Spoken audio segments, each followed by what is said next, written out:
Sorry guys, my phone died because I have been out all day today and my phone died, so I do apologize. But what I want to say is I was speaking about the time length of this park, right?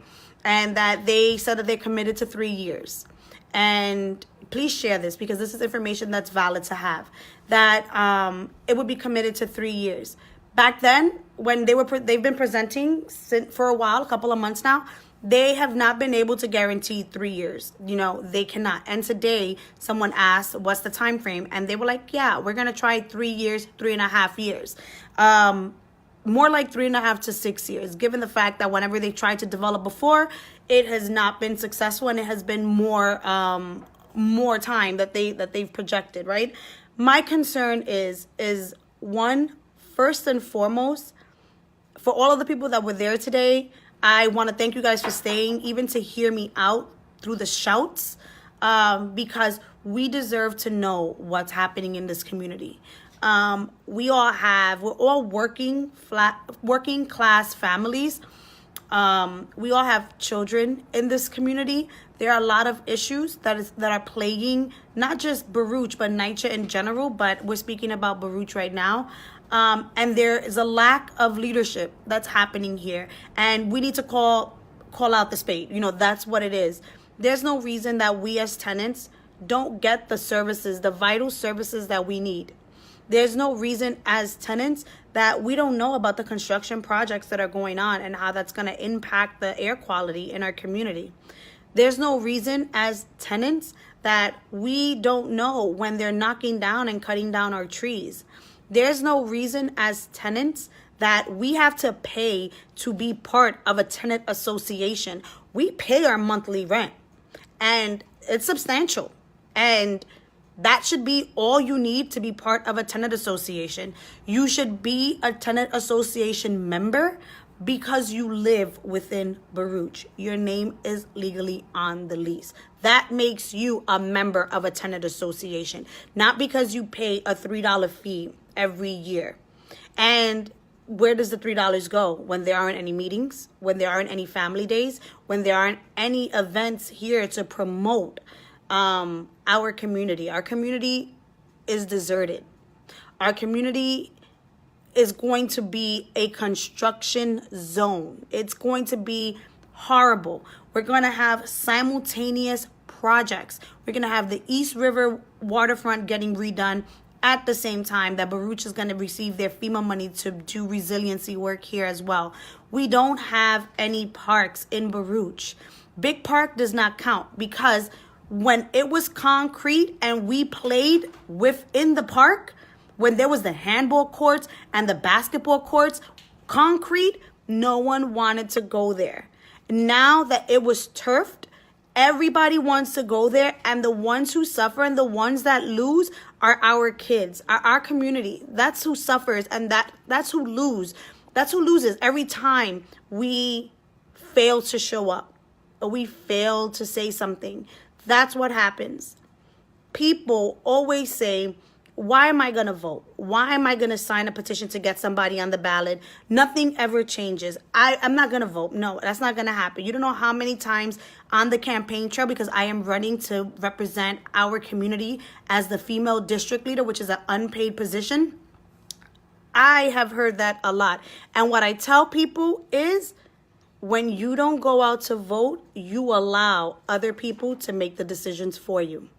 And then you get circumstances like what we're seeing in Baruch, where we have people that are making decisions based off of the fact that we don't come out, the fact that we don't have a voice and we don't amplify our voice. And I've lived in Baruch my entire life. I lived here. I've played in Big Park when it was concrete. I was sliding there because I played softball there. I have the little strawberries to prove it on my thighs. I've played in the FDR Drive, the East River Park for decades. For decades. We've enjoyed that park where families would get together, have trophy days, have It's My Park days, have family barbecues and picnics, have 4th of July, watching the fireworks from the park. That is a place that is vital to our community. It is vital to the quality of life of our community.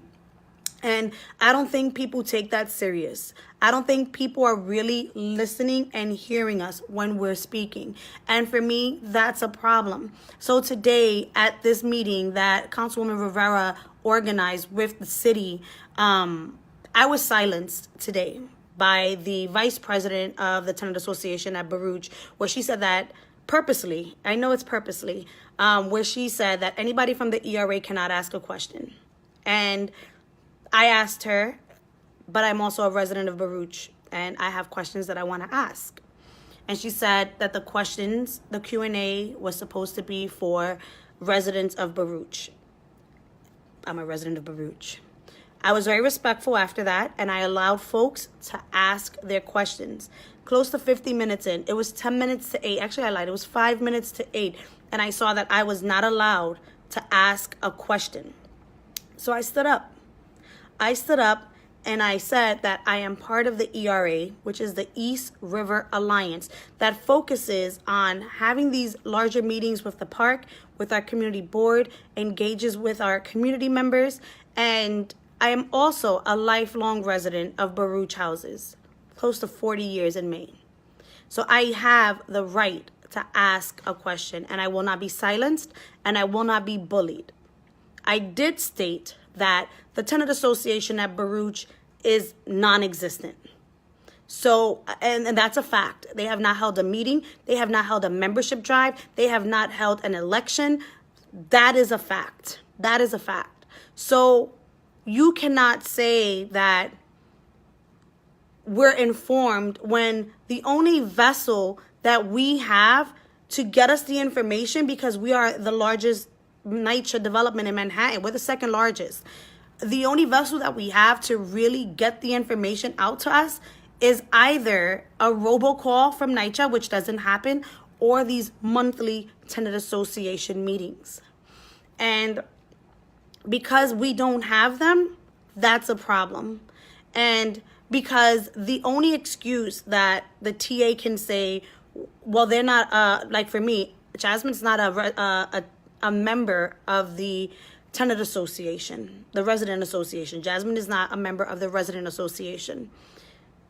As a leaseholder in Baruch Houses, I'm automatically a member of the resident association here at Baruch. I don't need to pay my $3. I don't need to pay $5 to be a member. I pay my rent. And what I feel is that we have been underrepresented. We have not had the resources that we need here. We have not had the advocacy that we need here. And you have folks that are holding positions for nothing else than to say that they're relevant. And that needs to stop, because we have serious issues in Baruch. We have issues of mold. We have issues of lead paint. We have issues of lack of repairs where there's tenants. Literally, I've knocked on doors in Baruch where there's tenants that don't have a sink, don't have a stove, have holes in their wall. Their bathrooms flood. There's leaks from above. You go down their stairwell, you see holes in the stairwells. You see urine, you see feces, you see everything in our developments. There's no lights. You know how dangerous it is to walk through Baruch at nighttime when we don't have lights to light up the way into your building. We don't have safety cameras like other developments do. There are people that are coming in and out of our buildings because our doors don't lock, our elevators don't work. We have issues. We have rodent issues. We have rats. There's a raccoon living in the management building. A raccoon. So don't tell me that I can't speak about what I'm enduring as a resident of Baruch and what my concerns are when it comes to the East River waterfront and how that's going to impact our kids' quality of life, air quality, family events. construction, parking, bus routes, drainage, electricity. Don't tell me that we do not have a right to ask these questions. And all I can say is that if we as Baruch tenants really organize around the issues that are important to us, we will not be defeated. We will never be defeated. We can be an example of what it means to be a true representation of NYCHA within the Lower East Side. We are the largest. We have over 9,000 tenants. Over 9,000 tenants. And we need to be present. I can't emphasize that enough. And I totally get it. You know, like, I'm probably going to cry, guys, because that's what happens. But I totally understand that we are working class, right? We're working class people. We work 8 o'clock in the morning, get home at like 7 o'clock at night. We may have kids that we have to take care of, drop them off and bring them back home. Make sure that they get their homework done. Make sure that dinner's cooked. You could be a wife. You could be a husband. You could be whatever. You could be a single mom. You could live with your grandparents. Totally get that. But the minute that you start deviating from being active within your community is when all of this stuff happens, because we're not paying attention. And they think that we're not paying attention. And the reality of it is that my outburst caused folks to pay attention, if nothing else. It caused folks to ask these questions like, 1, why wasn't she allowed to speak? 2, what she had to say was really important. We're speaking about asthma and air quality. 3, what's going to happen with the flooding? What if Sandy hits during the time that, you know, this construction project is supposed to happen? We're going to be screwed. And those are the questions that needed to be answered. And those are the questions that needed to be asked. And they weren't asked because they tried to silence me, and I'm not going to be silenced. Not just because of me, but because of you. I'm not going to be silenced because I want to make sure that you know, like, everything that I do is for you, for our community. Everything that I do. Everything I do, I want to make sure that if we're doing anything in regards to construction, that we all know, we're all on the same page, mobilizing and really thinking about strategically what has to be done and what we can do, right? But it has to be a unit, and it has to be all together. And for those of you guys that were there at this meeting today, I want to thank you, first of all, for coming out on a Thursday night, because it's really, really important to come out to these meetings and even endure and listen to the presentation. Like, even when I was speaking to people and I was telling them, yeah, you know, they're speaking about the elevation of the 8 feet. A lot of folks are visual learners, and I'm a visual learner, and I don't want to see a screen with words on there. Like, just show me what it is that you're talking about, and I'll be able to grasp it and to really see what you're saying, because a lot of stuff was fluff tonight. It was fluff tonight. Everything that the GDC presented was fluff. Their primary focus was on resiliency, and they knew to hit that. They knew to hit us with resiliency because they know that that's what's important to us. And for me, it's really important, not just that we're resilient. We're already getting FEMA money. We're getting money to be resilient. FDR Drive, all of the buildings there, they're going to have a facelift. Baruch Drive, which is 60, 64, 72, 70, 80, 90, 110, 120 Baruch, all those buildings and the 4 buildings on the FDR Drive, they're going to have a facelift. 70, 72 is going to have a generator there. We are already preparing ourselves against another Sandy. So your presentation tonight should not have focused specifically on resiliency. We already got that. We already had that presentation. So for me, I would have liked to have known you have this plan for 3.5 years. You have this plan, I'm going to say 6, right? You have this plan from 3.5 to 6 years.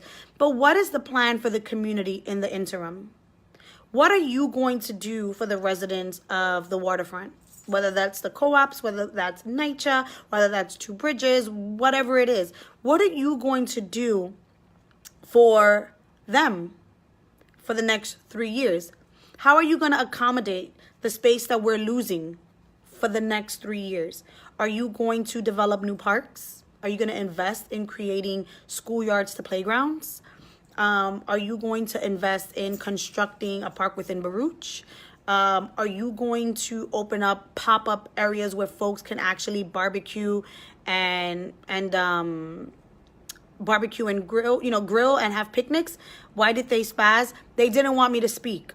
They specifically said in the beginning of the Q&A that I am not allowed to speak. So these are like my concerns, like what are you going to do for us in the interim? That's my question. And I know that there's tons of other great questions that people have, but the conversation needs to be had and they need to happen sooner than later. And tonight was one of those buildings, the new building that happened in Pathmark. Yes. Tonight was one of those meetings. And if anybody has any questions on as to what's happening in Baruch, or if anybody has any questions as to what's happening in the East River Park, please feel free to drop me a direct message. You can text me. Today I gave out my telephone number and my email to folks. I was humbled by the support. Even though Camille Napoleon tried to kick people out of the arena. I'll be done in a minute. Kick people out of the auditorium. Folks did not leave because they wanted to hear these questions. They wanted to know what was going on. And we're not talking about the supermarket, Charlton. That's a different area. And people wanted to know what was going on within our community. They wanted to get the knowledge. They wanted to get the resources and the answers. And hopefully I was able to answer their questions. And I will continue to always be a person that gives out resources and gives out information and doesn't try to hoard the info, because that doesn't help anyone, actually. So I'm definitely appreciative of the folks that stood and heard what I had to say. And their support was so, overwhelming. And I thank them for staying till the very end. Like, we were literally kicked out the building. Folks were leaving already. And they even stood outside to speak to me. So thank you so much, guys, for staying with me and speaking with me about, these issues that were coming up. And at the end of the day, changes need to happen within Baruch. And it needs to happen soon.